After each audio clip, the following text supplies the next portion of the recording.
IAS కోచింగ్లో ఉన్న కొత్త తరహాలు అలానే కొత్త కొత్త మార్పుల్ని ఆకెళ్ళ రాఘవేంద్రరావు గారి నుంచే తెలుసుకుందాము. సార్, ఇప్పుడు ఐఏఎస్ కోచింగ్ జరుగుతున్న దాంట్లో ఇప్పుడు లేటెస్ట్గా ట్రెండ్ మేము వింటుంది ఏంటంటే 1-to-1 కోచింగ్, పర్సనల్ మెంటరింగ్ అనేది చాలామంది తీసుకుంటున్నారు అండ్ ఎక్కువ మక్కువ చూపుతున్నారు అని విన్నాము. సో ఇది ఎందుకు మొదలైంది అంటారు? అండ్ అది షార్ట్ టర్మా, లాంగ్ టర్మా? అంటే ఇక్కడ బేసికల్గా మన సొసైటీలో ఇండివిజువల్ అటెన్షన్ బేస్డ్ ఎడ్యుకేషన్కి ప్రాధాన్యం పెరిగింది. మా అబ్బాయి లేదా మా అమ్మాయి లేదా నేను, what ever you name it, parental point of వ్యూలో కానీ స్టూడెంట్ పాయింట్ ఆఫ్ వ్యూలో కానీ, I want individual personal attention by the teacher అనేది కొత్త కాన్సెప్ట్ అనేది సమాజంలో వచ్చింది. మనందరూ ఇండివిజువల్ ఈ ఐసోలేటెడ్ సొసైటీలోకి వెళ్తున్న క్రమంలో వచ్చింది. క్లాస్ రూమ్లో 200 మంది 300 మంది ఉన్న చోట నేనేం చదివానో నాకే తెలియని ఒకనొక పరిస్థితి ఏర్పడుతున్నప్పుడు నాకు ఎవరో ఒకరు మెంటార్ ఉంటే బాగుంటుందనే ఐడియాలజీ వచ్చింది. రైట్. ఇంత పెద్ద కాంపిటేటివ్ వరల్డ్లో నేను సక్సెస్ అవ్వాలి అంటే నలుగురితో పాటు గుంపులో గోవిందయ్యలా ఉంటే సరిపోదు. ఇండివిజువల్గా నా స్కిల్స్ ఏంటి, నా స్ట్రెంగ్త్స్ ఏంటి, వీక్నెసెస్ ఏంటి, కెపబిలిటీస్ ఏంటి తెలుసుకోవాలి అనే ఆలోచన వచ్చింది. ఇది ఒకందుకు మంచి పరిణామే అనిపిస్తుంది. చాలా మంచి పరిణామం, చాలా మంచి పరిణామం. అంటే మెంటరింగ్ అనేది నా స్ట్రెంగ్స్ ఏంటి, నా వీక్నెసెస్ ఏంటి, అండ్ నా వీక్నెసెస్ని అర్థం చేసుకోవడానికి నాకు ఒక పర్సనల్ మెంటర్ కావాలి, నా స్ట్రెంగ్స్ని ఇంకా ఎన్హాన్స్ చేయడానికి మెంటర్స్ కావాలి అనేది ప్రతి ఒక్కళ్ళు ఇప్పుడు రియలైజ్ అవుతున్నారంటారా? అంతేగా. కాబట్టి పర్సనల్ మెంటర్షిప్ లేదా 1-to-1 మెంటర్షిప్ అనేది ఈ మధ్య కాలంలో థింక్ ఒక కోవిడ్ తర్వాత నుంచి విపరీతంగా పెరిగింది. రైట్. అంతకుముందు కూడా ఉంది, కానీ విపరీతంగా పెరిగింది మాత్రం కోవిడ్ తర్వాత. రైట్. అలానే ఇంకొకటి చూస్తే ఇంతకుముందు మనం ఇన్స్టిట్యూట్స్కి వెళ్ళే వాళ్ళము ట్రైనింగ్స్ తీసుకోవడానికి. అలానే ఇప్పుడు ఎవరైతే ఎఫర్ట్ చేయగలరో ఆర్ ఎవరైతే ఇది నీడ్ రికగ్నైజ్ చేశారో పర్సనల్ మెంటర్షిప్కి వస్తారు. ఇప్పుడు కాలంలో టెక్నాలజీ ఆర్ ఆన్లైన్ అప్లికేషన్స్ కూడా మనకి ఈ కోచింగ్ సిస్టమ్స్ అనేది ప్రొవైడ్ చేస్తుంది. సో ఈ ఆన్లైన్ ఆర్ టెక్నాలజీలో ఉన్న లెర్నింగ్ యాప్స్ ఏవైతే ఉన్నాయో వాటి వల్ల వాళ్ళ లెర్నింగ్ ఇన్ఫ్లుయెన్స్ బెటర్ అవుతుంది అనుకుంటున్నారా? అసలు అవి టెక్నాలజీ ఎలా ఐఏఎస్ కోచింగ్లో ఇన్ఫ్లుయెన్స్ చూపిస్తున్నాయి? అంటే బేసికల్గా ఎప్పుడూ కూడా క్లాస్ రూమ్లో ఒక 10 మందితోటో 100 మందితోటో కలిసి కూర్చుని ఫిజికల్గా ఒక టీచర్ టీచింగ్ చేస్తున్న దాన్ని వినడమే బెస్ట్ ఎడ్యుకేషన్. Right sir. దానికి ఆల్టర్నేటివ్ ఎప్పుడూ రాదు. ఆన్లైన్ ఎప్పుడు ఆఫ్లైన్కి ఆల్టర్నేటివ్ కాదు. మనకి ఇష్టమైన హీరోనో ఎవరినో యూట్యూబ్లోనో టీవీలోనో చూడడానికి, ఫిజికల్గా వాళ్ళ ఏదైనా ఒక సభ జరిగితే వెళ్ళినప్పుడు చూడడానికి కూడా తేడా. రైట్. అంత డౌట్ ఏమీ లేదు. కానీ మారుతున్న పరిస్థితుల్లో అందరికీ ఎడ్యుకేషన్ అనేది దక్కదు. మనం ఇందాకని చెప్పిన ట్రెడిషనల్ కన్వెన్షనల్ వే ఆఫ్ మెథడాలజీలో అందరూ హైదరాబాద్ వచ్చి కోచింగ్ తీసుకోగలరా? లేదు. అందుకని ఒకప్పుడు అందరికీ కాలేజీకి వెళ్ళలేరు కాబట్టి ఎలాగైతే డిస్టెన్స్ ఎడ్యుకేషన్ వచ్చిందో అంతకన్నా ముందు పోస్టల్ ఎడ్యుకేషన్ ఉండేదండి. పోస్ట్ ద్వారా బుక్ పంపించేవారు. అట్లా టెక్నాలజీ రావడం వల్ల ఏమైందంటే ఆన్లైన్ కోచింగ్ అనేది అవకాశం ఏర్పడింది. ఆన్లైన్ అనేది ఇప్పుడు నాకు తెలిసి ఎవరైతే ఆఫ్లైన్కి వెళ్ళలేని వారో వారు కూడా ఎడ్యుకేషన్ కావాలి కదా. అందుకని ఆన్లైన్ అంటే ఆన్లైన్ అనేది ఆఫ్లైన్కి ఎప్పుడు ఆల్టర్నేటివ్ కాదు. కానీ ఆఫ్లైన్కి వెళ్ళలేని వాడు ఏమైపోవాలి, మరి వదిలేద్దామా? అవకాశం ఉంటే మాత్రం ఆఫ్లైనే బెటర్ అంటారు. లేని పరిస్థితుల్లో అసలు అందిపుచ్చుకోలేకుండా ఉండే బదులు ఆన్లైన్లో తీసుకోవచ్చు అంటారు. అంతే. అయితే ఆన్లైన్ అనేదేమి తగ్గించి తక్కువ చేసి చూసేంత కాదు. టెక్నాలజీ ఉండడం వల్ల, టెక్నాలజీ మనకి రావడం వల్ల, మొబైల్ యాప్ అంటారా, వెబ్సైట్స్ అంటారా, what ever you name it అండి, అసలు అనూహ్యమైన టెక్నాలజీ వచ్చింది. అది డిజిటల్ బోర్డు ద్వారా అంటారా, క్యామ్ ద్వారా అంటారా, అది వేరే కథ. మన ఆల్టర్నేటివ్ టు ఆఫ్లైన్ అంటే ఒప్పుకోవట్లేదేమో తప్ప ఆన్లైన్ తక్కువ అంటే మాత్రం ఒప్పుకోవాల్సిన అవసరం లేదు. రైట్. కాబట్టి ఎడ్యుకేషన్ అనేది అందుకు నేను దీని అంతటినీ కలిపి సింపుల్గా ఏమంటానంటే అడ్మిషన్ తీసుకున్న అర్జునుడికి అది ఆఫ్లైన్ కోచింగ్ తీసుకున్న అర్జునుడికి విలువిద్య వచ్చింది. ఆన్లైన్లో చూటనే లేకుండా అడ్మిషన్ రిసీవ్ చేయబడ్డ ఏకలవ్యుడికి వచ్చింది. Right sir. సో గురి కనుక ఉంటే గురువు ఉన్నా లేకపోయినా కూడా కోచింగ్ ఉన్నా లేకపోయినా కూడా ఐఏఎస్ వస్తుంది. నువ్వు గురి తప్పితే 100 మంది గురువులు నీ ముందు కూర్చొని నోట్సులు రాసి నీకు ఇచ్చిన నువ్వు ఐఏఎస్ అవ్వవు. అంతే సార్, బేసిక్ యాటిట్యూడ్ అనేది ఫిక్స్ అయి ఉండాలి. అలానే ఇప్పుడు పర్సనల్ మెంటరింగ్ అనేది ఇప్పుడు ఎప్పుడైతే ట్రెండ్ మొదలైందో ఇది లాంగ్ టర్మ్లో కనుక ఇలానే కంటిన్యూ అవుతుంది అని మనం అనుకుంటే దానికి తగ్గ గురువులు అంటే మ్యాపింగ్ అంత రిసోర్స్ మ్యాపింగ్ ఉందంటారా సార్? ఎందుకంటే చాలామంది మనకి ఐఏఎస్ ఆస్పిరెంట్స్ చాలా పెరుగుతూ ఉన్నారు సంవత్సరం. సో మరి పర్సనల్ మెంటరింగ్ అనేటప్పటికీ ఈ వ్యత్యాసంని ఈ గ్యాప్ని ఫిల్ చేయడానికి తగ్గ రిసోర్సెస్ ఉన్నారా? క్వశ్చన్ జీవిత గారు. కానీ విచిత్రం ఏంటంటే పర్సనల్ మెంటర్షిప్ అనేది ఎక్కువ మంది తీసుకోరు కదా. ఓకే. పర్సనల్ మెంటర్షిప్ అనేది లేదా మెంటర్షిప్ అనేది తీసుకునే వాళ్ళు ఎవరై ఉంటారు? ఆఫ్లైన్ కోచింగ్కి రెగ్యులర్ కోచింగ్కి వెళ్ళలేని వారు, ఎక్కువ ఫీజు కట్టుకోలేని వాళ్ళు, హైదరాబాద్ దాకా రాలేని వాళ్ళు, XYZ అవునా కదా, హౌస్ వైఫ్స్ ఇలాంటి వాళ్ళు, చిన్న ఉద్యోగస్తులు ఇలాంటి వాళ్ళు. రైట్. ఇప్పుడు వీళ్ళు ఐఏఎస్ ప్రిపరేషన్కి ఆన్లైన్ని మెంటరింగ్ని ఆప్ట్ చేస్తున్నారేమో తప్ప మిగిలిన రెగ్యులర్గా ఫీజు కట్టగలిగిన స్ట్రెటాలోంచి వచ్చిన వాళ్ళు ఎప్పుడు ఆన్లైన్ నేను మెంటరింగ్ని తీసుకోవట్లేదు కదా. అంతే అంటారా? అందుకని మెంటరింగ్ ఎప్పుడూ కూడా తీసుకునే వాళ్ళ సంఖ్య తక్కువ ఉంటుంది. ఓకే. కానీ మీరు నమ్మరండి, ఒక విధంగా చెప్పాలంటే ఆఫ్లైన్లో 100 మందిలో కూర్చొని చదవడం కన్నా ఒక మెంటరింగ్లో ఉండడమే ఎక్కువ అడ్వాంటేజ్ ఉంటుంది. ఓకే. ఎలాంటి అడ్వాంటేజెస్ ఉండొచ్చు సార్? ఉదాహరణకి నువ్వు డైరెక్ట్గా గురువుతోటి మెంటార్ తోటి అసోసియేట్ ఉన్నావు. నువ్వు ఆన్సర్ రాస్తే మెంటార్ దిద్దుతారు.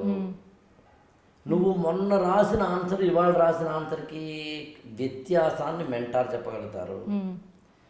నీలోని లోపాలేంటో, స్ట్రెంగ్త్స్ ఏంటో, XYZ ఏంటో మెంటార్ చెప్పగలుగుతారు. నిన్నుగా గుర్తించి individual attention. Exactly. Right sir. అందుకని మెంటరింగ్ అసలు లేటెస్ట్ ట్రెండ్ ఇంకోటి చెప్పమంటారా? రెగ్యులర్ ఆఫ్లైన్ కోచింగ్ తీసుకుంటూ మళ్ళీ మెంటరింగ్ ఏర్పరచుకుంటున్నాను. అడిషనల్గా మెంటరింగ్. ఓకే. నేను ఆ స్ట్రక్చర్లో ఫాలో అవ్వగలను, కానీ ఇంకా నాకు ఇండివిజువల్గా ఎక్స్ట్రా సపోర్ట్ కావాలనుకునే వాళ్ళు. అంటే ఇప్పుడు మీరు గమనించలేదు, ఫీజులు కట్టలేము, హైదరాబాద్ వెళ్ళలేము, ఆఫ్లైన్ కోచింగ్ తీసుకోలేము అనుకునే లోయర్ ఇన్కమ్ గ్రూప్ నేను 2 కాదు 3 సార్లు కూడా ఫీజులు కట్టి 30 మంది కూడా అవసరమైతే ఫీజులు కట్టి అంత ఆర్థిక బలం నాకు ఉంది, నేను మెంటార్ని ఏర్పరచుకుంటాను అనుకుని హయ్యర్ ఇన్కమ్ గ్రూప్ వాళ్ళిద్దరూ కూడా వాళ్ళ మెంటరింగ్ వైపు వెళ్తున్నారు. Right sir. Middle income group వాళ్ళే మెంటరింగ్ని పట్టించుకోరు. Right sir. అయితే ఇప్పుడు ఈ కోచింగ్లో ఇప్పుడు ఎక్కువగా వింటున్న టాపిక్స్ ఏంటంటే సోషల్ జస్టిస్ ఒకటి, లైఫ్ స్కిల్స్ ఒకటి, అలానే మెంటల్ హెల్త్. సో ఈ మూడిటి మీద ఎక్కువగా కోచింగ్ ఇన్స్టిట్యూట్స్ ఆర్ మన కోచింగ్ సిస్టంలో ఎక్కువగా వినిపిస్తున్న పేర్లు. సో వీటి మీద మీ ఒపీనియన్ ఏంటి? యాక్చువల్గానండి ఇదివరకుతో పోల్చుకుంటే కోచింగ్ సెంటర్లలో అసలు లైఫ్ స్కిల్స్ గురించో, సాఫ్ట్ స్కిల్స్ గురించో, పర్సనల్ డెవలప్మెంట్ గురించో, లేదా ఒక సమాజంలో జరుగుతున్న సోషల్ జస్టిస్ లాంటి వాటి గురించో, ఏదైనా పెహల్గామ్ లాంటివి జరిగితే కానీ ఇమ్మీడియట్గా ఒక మేజర్నో కల్నల్నో ఎవరన్నా తెలిసిన వాళ్ళు లెఫ్టినెంట్ కల్నల్ వాళ్ళని పిలిపించి వాళ్ళ చేత క్లాస్ చెప్పించడమో, లేదా వాళ్ళతో డిస్కస్ చేయించడమో, లేదా ఒక ఏదైనా వరదలో ఫ్లడ్ జోన్ కూడా జరిగితే కనుక మెటీరియాలజీ డిపార్ట్మెంట్ నుంచి ఎవరైనా ఒక మంచి సైంటిస్ట్ని రప్పించడమో, ఇస్రో నుంచో DRDO నుంచి రప్పించడమో, లేదా ఒక ఆంకాలజిస్ట్ని రప్పించి చెప్పించడమో లాంటివి మాత్రం పెరిగినాయి. అంటే నాలెడ్జ్ని. అలాగే సోషల్ జస్టిస్ అనే దాంట్లో కూడా ఒక retired judge, retired IPS ఆఫీసర్ను, IAS ఆఫీసర్ను రప్పించడం. ఇక సాఫ్ట్ స్కిల్స్ అని చెప్పడానికి స్పోకెన్ ఇంగ్లీషో మరోటో అది పెరిగినాయి. Right sir. ఎందుకు పెరిగాయంటే ఈ మూడింటిని కాలేజీలు ఇవ్వట్లేదు కాబట్టి. రైట్. ఓకే. బాగా రియలిస్టిక్ ఎక్స్పీరియన్సెస్ కోసం ఆ పర్టికులర్ డొమైన్స్ నుంచి ఉన్న రిసోర్స్ పర్సన్స్ని తీసుకొచ్చి ట్రైనింగ్ ఇవ్వడం అనేది జరుగుతుంది. అప్పుడు అడ్వాంటేజ్ కదా. Right, ఆ కాలేజీలు చెప్పనివి చెప్పలేకపోతున్నవి వీడికి తెలియదు కాబట్టి ర్యాంక్ రావాలంటే ఇవన్నీ అవసరం కదా. అందులో ఈ అవసరాన్ని దృష్టిలో పెట్టుకుని ఈ ర్యాంక్ ఇతనికి రావాలి అంటే ఇదిగో ఇలా ఉండాలి అనే దృష్టితోటి వాడు చేసే ప్రయత్నం. ఓకే, ఇంతకుముందు సెలెక్షన్స్ అయిపోయాక ట్రైనింగ్స్ వెళ్ళేవి, ఇప్పుడు ఆ టాపిక్స్ని మనం ముందే ఇన్కార్పొరేట్ చేస్తున్నామంటారు. Right sir. సో అలానే అంటే చాలామందికి గోల్ ఉంటుంది, డెడికేషన్ ఉన్న వాళ్ళే అంటే దాని సీరియస్నెస్ తెలిసిన వాళ్ళే ఈ కోచింగ్ని తీసుకోగలుగుతారు. కోచింగ్ తీసుకున్నా కూడా ఎంత లేదన్నా మన చేతిలో ఒక ఆయుధం ఉంటుంది, మొబైల్ ఫోన్. సో యూట్యూబ్ కానీ మొబైల్ అప్లికేషన్స్ కానీ ఇవి పిల్లలకి హెల్ప్ అవుతున్నాయి అంటారా, డిస్ట్రాక్షన్స్గా ఉంటూ ఉన్నాయా? అంటే ఇక్కడ యూజ్ చేసుకునే వాళ్ళని బట్టి ఉంటుందండి. డిస్ట్రాక్ట్ చేసే అవకాశాలు మాత్రం ఎక్కువ అంటే నాన్ సెన్స్ కంటెంట్ విపరీతంగా ఉంది అక్కడ. నాన్ సెన్స్ కంటెంట్ ఎప్పుడు అట్రాక్ట్ చేస్తుంది ఆ పిల్లాడిని. అందులో నాన్ సెన్స్ కంటెంట్ ఎప్పుడు అట్రాక్ట్ అవుతారు. కాకపోతే ఏంటంటే ఏ ఏజ్ పిల్లవాడి చేతిలో మనం పెడుతున్నాం సెల్ ఫోన్ అనేది పాయింట్. 8వ తరగతి పిల్లవాడికి, 7వ తరగతి పిల్లవాడికి, లేదా 6వ తరగతి పిల్లవాడికి పెడుతున్నామా, ఇంటర్మీడియట్ పిల్లవాడికి, డిగ్రీ పిల్లవాడికి అనే దాన్ని బట్టి ఆ మొబైల్ ఫోన్ యూసేజ్ దగ్గర వాళ్ళు తీసుకునే డిస్ట్రాక్షన్స్, అట్రాక్షన్స్ ఉంటాయి. ఓకే, అది కొంచెం జాగ్రత్త తీసుకోవాలి. ఇంతకుముందు పేరెంట్స్కి కూడా బేసిక్ ఎక్స్పెక్టేషన్ ఏంటంటే మా వాడు ఇంజనీరింగ్ చేయాలి, మా అమ్మాయి డాక్టర్ అవ్వాలి, లేదంటేనేమో ఐఏఎస్ ఆఫీసర్ అవ్వాలి, లేదా గవర్నమెంట్ జాబ్ తెచ్చుకోవాలి అనే కాలం నుంచి ఇప్పుడు మా వాళ్ళు ఇన్ఫ్లుయెన్సర్ అని గొప్పగా చెప్పుకుంటున్నారు. సో ఈ నేపథ్యంలో ఓకే, పేరెంట్స్ కానీ పిల్లలు కానీ ఐఏఎస్ వైపు మూవ్ అయ్యే ట్రెండ్ ఇంకా అంతే కొనసాగుతుందా, పెరుగుతూ ఉందా, లేదా సినిమాలు లేదంటే యూట్యూబర్స్గా అయ్యే ట్రెండ్ ఎక్కువ కనిపిస్తూ ఉందంటారా? అంటే ఒకటి ఏంటంటే కారణాలు అనేకం అయినప్పటికీ ఐఏఎస్ పట్ల పేరెంట్స్కి ఈ మధ్యకాలంలో అట్రాక్షన్ పెరిగిందంటారా? యూత్ కూడా పెరిగింది. రైట్. దాని కారణాలు ఏంటి అనేది నేను కొంచెం పరిశీలిస్తే నాకు అర్థమైంది ఏంటంటే ప్రధానంగా ప్రైవేట్ సెక్టార్లో ఉండే అన్సర్టెనిటీస్. ఇప్పుడు ప్రైవేట్ సెక్టర్ ఏమవుతుంది, ఒకసారి జాబ్ ఉంటుంది, ఒకసారి ఉండకపోతుంది, ఒకసారి ప్యాకేజ్ హై ఉంటుంది, ఒకసారి ప్యాకేజ్ లో ఉంటుంది. That is one of the major reasons what I strongly believe. Right sir. రెండు, సోషల్ మీడియా వచ్చిన తర్వాత ఐఏఎస్లు, ఐపీఎస్లు వాళ్ళ స్టోరీస్ అన్న నడిచొస్తే మాస్, అన్న నించుంటే మాస్, సో ఏదైతే ప్రివిలేజెస్ ఉంటాయో అవి ఎగ్జైట్ చేస్తున్నాయి అంటారా? ఓకే, మీరు ఆశ్చర్యపోతారు. కొంతమంది ఐపీఎస్ ఆఫీసర్ల మీద సాంగులు పెట్టిన వాళ్ళు ఉన్నారు. ఓకే, వాళ్ళు నడిచొస్తుంటే, జీపు దిగుతుంటే, కళ్ళజోడు తీస్తుంటే, లాఠీ ఎత్తుతుంటే, నీతో అసలు చాలా ఉన్నాయి. అది కొంత ఓకే. మూడోది అవేర్నెస్ త్రూ సోషల్ మీడియా పెరిగింది. Right sir. వాళ్ళు నాకు తెలిసి తెలుగులో ఒక 500 మంది ఉంటారేమో అనుకుంటున్నాను, only for civil services youtubers. Oh wow, okay. అవును, యాక్చువల్గా చాలామంది ఐఏఎస్ ఆఫీసర్స్ కూడా సోషల్ మీడియా ప్రెజెన్స్లో బాగా ఇన్ఫ్లుయెన్స్ చేస్తున్నారు. ప్రాజెక్ట్స్ జరుగుతున్నా కూడా, లేదంటే ఏదైనా రీహాబ్ ప్రోగ్రామ్స్ జరుగుతున్నా కూడా ర్యాంక్ వచ్చిన తర్వాత తమ యూట్యూబ్ ఛానల్ని స్టార్ట్ చేసి they are sharing their journey also. Right sir. Awareness పెరిగింది. రైట్. సో ఆల్రెడీ మన కోచింగ్లో ఈ ఐఏఎస్ అవ్వాలనే ప్రాసెస్లో ఉన్న పిల్లలందరిలో ఏదైనా లోపం కనిపిస్తుందా? ఇప్పుడున్న ట్రెండ్లో ఈ లాస్ట్ 5 years 2 years తీసుకుంటుంటే ఐఏఎస్ కోచింగ్కి ప్రిపేర్ అయ్యే పిల్లల్లో మీకు తెలిసిన ఏదైనా లోపాలు ఉన్నాయి? అసలు లోపాలే కనిపిస్తున్నాయి అంటాను అన్ఫార్చునేట్లీ. స్టూడెంట్స్లో భక్తి లేదు, శ్రద్ధ లేదు. అంటే భక్తి శ్రద్ధ అంటే పెద్ద పదాలేం కాదు, అంత ఏమీ ఇదే కాదు. చాలా సింపుల్ చెప్పాలంటే they are not concentrating, they are not, అంటే పేషెన్స్ లేదు. రాత్రి చేయాలి, బేసిక్స్ చదవట్లేదు. Right sir. అందులోనూ మొన్నే ర్యాంకులు వచ్చిన వాళ్ళు, కొత్తగా ఈ ఫీల్డ్లోకి వచ్చిన వాళ్ళు యూట్యూబ్ ద్వారా, లేదా మెంటరింగ్ ద్వారా, లేదా కోచింగ్ ద్వారా, వాటెవర్ యు నేమ్ ఇట్, ముఖ్యంగా ఆన్లైన్ ప్లాట్ఫామ్స్ మాట్లాడేది. రైట్.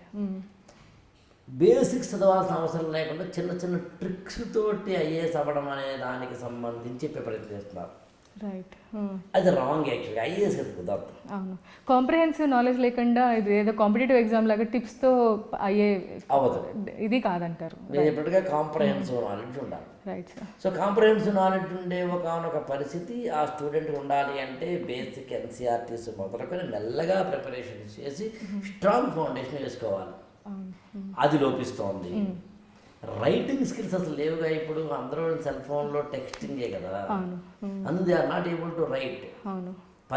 పట్టుమని 10 వాక్యాలు రాయలేరు వీళ్ళు, తెలుగు అయినా సరే ఇంగ్లీష్ అయినా సరే. Okay.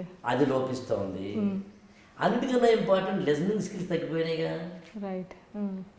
They are hearing but not listening అంటారు. They are hearing but not listening అంటారు. Exact, they are hearing but not listening. They are not hearing also. అవునా? మరి అంతేగా నువ్వు కూడా చెప్పడానికి. ఎందుకని ఇప్పుడు నేను ఏదో భారతదేశంలోని physical features of Indian geography అని నేను ఏదైనా క్లాస్ అనుకుందాం. నేను చెప్పే లోపు చాట్ జీపీటీ అడిగితే నాకన్నా భావిస్తుంది కదా కంటెంట్. సార్ నువ్వు చెప్పేది ఏందిరా భయ్, నాకు చాట్ జీపీటీ ఇస్తుంది కదా. ఆ ఇన్స్టెంట్గా వచ్చిన ఇన్ఫర్మేషన్ చాలా గొప్పదని, అది నా సెల్ ఫోన్లో ఉందేమో తప్ప నా బ్రెయిన్లో లేదని, 20 ఏళ్ళ ఎక్స్పీరియన్స్ తోటి ఒక టీచర్ ఫ్యాకల్టీ అక్కడ నిలబడి బోర్డు చాక్ పీస్ పట్టుకొని తన నాలెడ్జ్లో చెప్తున్నాడు, పుస్తకం చూసి కాదని. ఫిజికల్ జాగ్రఫీ మాత్రమే కాదు, ఆయనకి చాలా విషయాలు తెలుసని. అవన్నీ వీడికి అర్థం అవ్వట్లేదు, అక్కర్లేదు అనుకుంటున్నాడు కదా. సో చాలా లోపాలు ఉన్నాయి. కానీ ఇప్పుడు మన కోచింగ్ విధానం వల్ల ఇలాంటి లోపాలు ఉన్నా కూడా అసలు పిల్లలకి మన కోచింగ్ విధానం వల్ల ఉన్న ఎక్స్క్లూజివ్ ప్రయోజనాలు ఏంటంటే? మన అంటే ఎవరు? అంటే ఆకిల రాఘవేంద్రరావు గారి దగ్గరికి వచ్చారు ఐఏఎస్ కోచింగ్ కోసం. సో మీ పద్ధతిలో ఓకే ఏవేవి పిల్లలు ట్రాన్స్ఫార్మ్ అయ్యే ఛాన్స్ ఉంది? నేను బేసికల్గా కాలంతో పాటు మెథడాలజీస్ని మార్చే ఫ్యాకల్టీనండి. రైట్.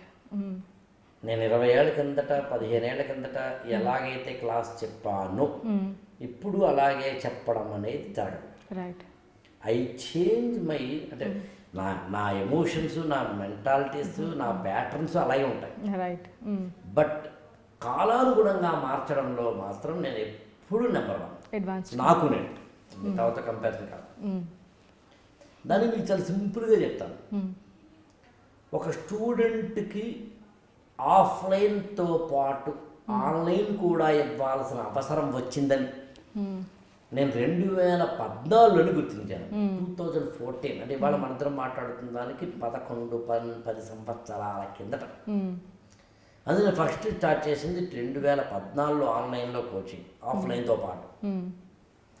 2016కి వచ్చేసరికి 17కి వచ్చేసరికి జనరల్ స్టడీస్కి సంబంధించి మెంటరింగ్ ఒక ప్రోగ్రామ్ అనేది ఆన్లైన్లో డిజైన్ చేసిన మొట్టమొదటి వ్యక్తి నేను. Right. No doubt about that. Right. ఆ తర్వాత కోవిడ్ టైంలో ఇళ్లల్లో పిల్లలు ఉంటారు కాబట్టి 8వ తరగతి అంటే టీనేజ్ పిల్లల నుంచి 19 టీనేజ్ పిల్లలు అంటే 8వ తరగతి నుంచి డిగ్రీ అవుతున్న పిల్లల వరకు ఎవరైతే ఉంటారో ఆ పిల్లలకి యంగ్ ఇండియా ప్రోగ్రామ్ అని ఐఏఎస్ని బేసిక్స్ నుంచి చెప్పడం అనే క్లాసెస్ బహుశా నేనే ఫస్ట్ సరే నేనే ఫస్ట్ అంటే నా ఉద్దేశం సెల్ఫ్ వేసుకోవడం కాదు, అంతలా ఉంటాను నేను, అవేర్గా ఉంటానని చెప్పే ప్రయత్నం. ఆ తర్వాత కోవిడ్ అయిపోయిన తర్వాత ఫేజెస్ అయిపోయిన తర్వాత లాక్డౌన్ నుంచి బయటకు వచ్చేసిన తర్వాత నాతో పాటు అంతకుముందు ఓన్లీ కొంతమంది మాత్రమే ఆన్లైన్లో ప్లేయర్స్ ఉండేవారు. ఇవాళ దాదాపు ఎక్కువ మంది అయ్యారు. అలా అయిన తర్వాత నేను ఆలోచించి అప్పుడు మెంటరింగ్ అనే దాన్ని హైలైట్ చేస్తూ పాజిటివ్ వేలో 1-to-1 మెంటరింగ్ అనే దాన్ని కొంచెం హైలైట్ చేస్తూ వచ్చా. మెటీరియల్ని ఇవ్వడంలో కానీ, టెస్ట్ సిరీస్ పెట్టడంలో కానీ, కంటెంట్ని ఇవ్వడంలో కానీ, XYZలో కానీ చేశాను. ఆ తర్వాత మనిద్దరం మాట్లాడుకున్న దానికి 3 నెలల కిందట నేను కొత్తగా స్టార్ట్ చేసింది ఏంటంటే, నువ్వు ఎక్కడైనా కోచింగ్కి వెళ్ళాలంటే ఖచ్చితంగా 2 లక్షల రూపాయలు ఖర్చు అవుతుంది కదా, 2 ఏళ్ళు పడుతుంది కదా, 3 ఏళ్ళు పడుతుంది కదా, 5 లక్షలు ఖర్చు అవుతుంది కదా. అసలు దిగడానికన్నా ముందు ఏమేమి నేర్చుకోవాలో ముందే నేర్చుకుని దిగు అని చెప్పే ఒక ఇండివిజువల్ గైడెన్స్ ప్రోగ్రామ్ అని అవేర్నెస్ ప్రోగ్రామ్ ఒకటి స్టార్ట్ చేశాను. ఎందుకంటే వెళ్ళిన తర్వాత ఆలోచించుకునేసరికి టైం అయిపోతుంది, అప్పుడు కోచింగ్ అయిపోతుంది, బాధలు పడుతున్నారు. అదేదో ముందు తెలుసుకో, తక్కువ డబ్బుతోటి అవేర్నెస్ తెచ్చుకుని అప్పుడు దిగాలో కలగ తెలుసుకోవచ్చు కదా. అంటే ఎక్కువ నష్టం కాకుండా తక్కువ నష్టము, ఎక్కువ లాభము తక్కువ డబ్బుతోటి పొందేందుకు అవకాశం ఉంది కదా అనే దాన్ని స్టార్ట్ చేశాను. రైట్. అలాగే క్లాస్ అయిపోయిన వెంటనే క్లాస్తో పాటు మెటీరియల్ ఇవ్వడం, అంటే ఒక హ్యాండ్ అవుట్ ఇవ్వడం లాంటివి, టెస్ట్ సిరీస్ పెట్టడం లాంటివి, అసైన్మెంట్స్ ఇవ్వడం లాంటివి. అలాగే ఈ మధ్య కొత్తగా ఏం చేశానంటే, అంతకుముందు ఏంటంటే స్టూడెంట్కి మా నుంచి కాల్స్ ఏమి వెళ్ళవు, వాళ్ళు నాకు కాల్ చేసి మాట్లాడడం అనేది. ఈ మధ్యన కొత్తగా ఏం చేశానంటే, మేము వారానికి ఒకసారి కాల్ చేసి మీ అబ్బాయి బాగా చదువుతున్నాడా, మీ అమ్మాయి బాగా చదువుతున్నాడా, నువ్వు బాగా చదువుతున్నావా, మొన్న టెస్ట్లో ఎన్ని మార్కులు వచ్చాయో చూసావా, మొన్న టైం టేబుల్ చూసుకున్నావా, ఈ టైం టేబుల్ చూసుకున్నావా అని చెప్పి పర్సనల్ కేర్ ఒకటి స్టార్ట్ చేశాను. Right sir. సో మీ ఇన్స్పిరేషన్ చాలామంది యూట్యూబ్లో వినుంటారు, ఆరు సభల్లో మిమ్మల్ని కలిసి ఉంటారు. కానీ ఐఏఎస్ ప్రోగ్రామ్ గురించి ఇప్పుడు మీరు ఏదైతే చెప్పారో, ఆల్రెడీ దిగే ముందు ఎవరు దిగచ్చు, దిగినా ఎలా సక్సెస్ అవుతాము అని తెలుసుకోవాలంటే ఆకెళ్ళ రాఘవేంద్ర గారిని ఎలా కలవచ్చు, ఎక్కడ కలవచ్చు? చాలా సింపుల్ అండి. మేము మన YouTube channel IAS for all అనేది మా యూట్యూబ్ ఛానల్. అందులో 8897826108 అనే ఫోన్ నెంబర్కి వాళ్ళు కాల్ చేయొచ్చు. www.iasmentoring.com iasmentoring.com అనే ఒక వెబ్సైట్ ఉంటుంది. ఆ వెబ్సైట్లో మేము అనేక ఇన్ఫర్మేషన్స్ పెడుతూ ఉంటాం. అక్కడ నుంచి కూడా మాకు డైరెక్ట్గా కాల్ చేయొచ్చు.